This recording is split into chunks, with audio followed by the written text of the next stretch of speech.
1937 French நாட்டைச் சேர்ந்த Angelo ஹெய்ஸ் motor சைக்கிளில் பயணிக்கும் போது ஒரு கடுமையான விபத்தில் சிக்கினார்.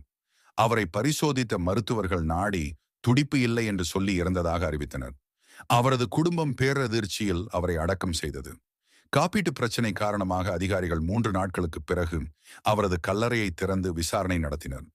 ஆனால் அங்கு அவர்கள் கண்டது நம்ப முடியாத ஒன்றாக இருந்தது. ஆஞ்சலோ உயிருடன் இருந்தார். ஆஞ்சலோ ஆழ்ந்த கோமாவில் இருந்ததால் அவரது இதய துடிப்பு மிக மெதுவாக இருந்தது. ஆக்சிஜன் தேவை குறைந்திருந்ததால் 3 நாட்கள் வரைக்கும் உயிருடன் இருந்தார். உடனடியாக மருத்துவமனைக்கு கொண்டு செல்லப்பட்டார். மருத்துவ சிகிச்சைக்கு பிறகு ஆஞ்சலோ முழுமையாக குணமடைந்தார். அவருடைய கதை பிரான்ஸ் முழுவதும் பரவியது.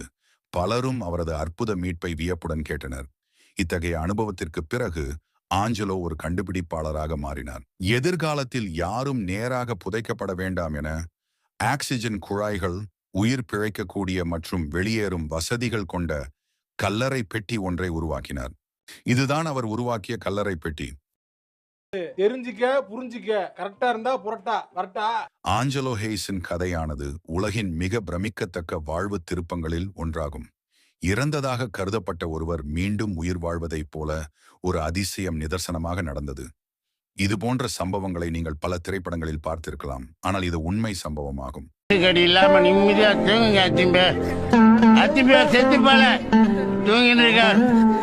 நீங்கள் இது போன்ற புதிய விஷயங்களை தெரிந்து கொள்ள விரும்பினால் இந்த வீடியோவிற்கு லைக் செய்து சப்ஸ்கிரைப் செய்யுங்கள்.